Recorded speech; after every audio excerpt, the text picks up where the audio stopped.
السلام علیکم ناظرین، میں ہوں چینل اردو فلاسفر سے آپ کا میزبان محمد تصور۔ آج کا ہمارا لیکچر ہے دبستان پر اور دبستان کی اقسام۔ دبستان سے مراد ایسا مکتبہ فکر ہے جب کسی خاص زمانے میں مشابہ رجحانات میلانات میں تنوع کے باوجود خاص نوع کی تصوراتی وحدت میں ملے اور ان کے اپنے زمانے میں حمایت کے ساتھ مخالفت بھی ہو۔ انگریزی میں اسے اسکول آف تھاٹ، جس کا مطلب ہے مکتبہ فکر۔ بہت سے ادیب ایک جیسے تصورات، خاص زمانے میں ادیبوں کی ایک اکثریت ایک جیسے رجحانات رکھتی ہے۔ اس میں تصوراتی وحدت پائی جائے اور وہ ایک جیسے نظریات بیان کر رہے ہوں تو اسے دبستان کہتے ہیں۔ تنقید میں جب ناقدین اپنی خاص کسوٹی پر خاص ادب کا جائزہ لے رہے ہوں تو ایک خاص انداز سے ہم یہ کہتے ہیں کہ اس تنقید کا تعلق فلاں دبستان سے ہے۔ تنقید میں بنیادی طور پر 3 دبستان بہت مشہور ہیں۔ پہلے نمبر پر ہے جمالیاتی تنقید دبستان، دوسرے نمبر پر ہے نفسیاتی تنقید دبستان، تیسرے نمبر پر ہے مارکسی تنقید دبستان۔ شعر و ادب کو جانچنے کے لیے فنکار اپنی دلچسپی اور استعداد کے مطابق، اپنی صلاحیت کے مطابق مختلف وسائل کا سہارا لے کر تخلیق کو بیان کرتا ہے۔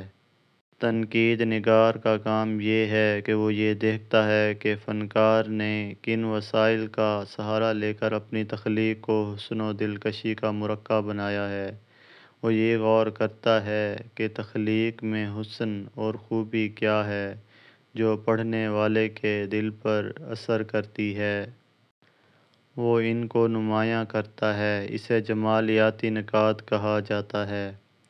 جمالیاتی اور تاثراتی تنقید میں معمولی سا فرق ہے۔ تاثراتی تنقید یہ دیکھتی ہے کہ ادب پارے نے ہمارے دل و دماغ پر کیا اثر چھوڑا ہے۔ والٹر بیسٹر کا کہنا ہے کہ تنقید نگار کا کام صرف اتنا ہے کہ کسی فن پارے سے ذہن پر جو تاثرات پیدا ہوتے ہیں اسے بیان کر دے۔ جمالیاتی تنقید بھی تاثرات کو اہمیت دیتی ہے، لیکن اس کے ساتھ ساتھ وہ ان خوبیوں کو بھی اجاگر کرتی ہے جس سے ذہن پر وہ تاثر پیدا ہوا۔ اس طرح تاثراتی تنقید کی طرح اس کا کام صرف فقرے بازی نہیں، بلکہ اس کے برعکس جمالیاتی تنقید کی بنیاد ٹھوس اصول و ضوابط پر قائم ہے۔ جمالیاتی تنقید کا کام یہ ہے کہ اسے یہ بتانا پڑتا ہے کہ شعر میں حسن کس طرح پیدا ہوا، دلکشی کس راستے سے شعر میں داخل ہوئی اور اس میں صنائع و بدائع کا استعمال کیا گیا۔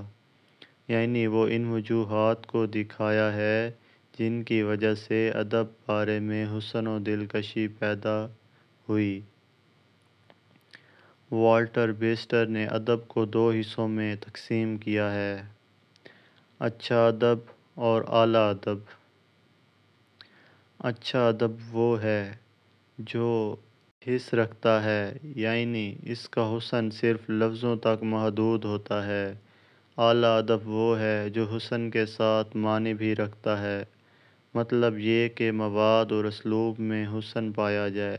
یعنی یہ کہ جمالیاتی تنقید اور انداز بیان دونوں پر یکساں نظر رکھتی ہے، یعنی اس کے لیے ضروری ہے کہ حسین خیال کو حسین پیرائی میں پیش کیا جائے۔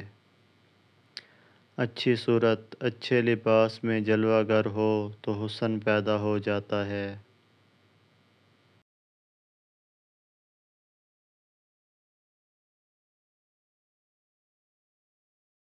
الفاظ اور ان کی ترتیب، یہ وہ شے ہے جو ادب پارے کو حسین صورت عطا کرتی ہے۔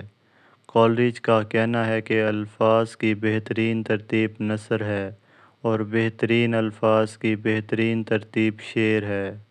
لفظ کی اہمیت نثر میں بھی ہے، لیکن شعر میں لفظ کی اہمیت اور بھی زیادہ ہے۔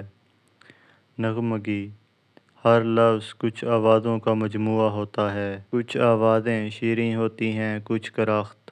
مصنف کو چاہیے کہ لفظوں کو اس طرح ترتیب دے کہ اس سے آہنگ پیدا ہو یا نغمگی پیدا ہو۔ استعارہ اور تشبیہ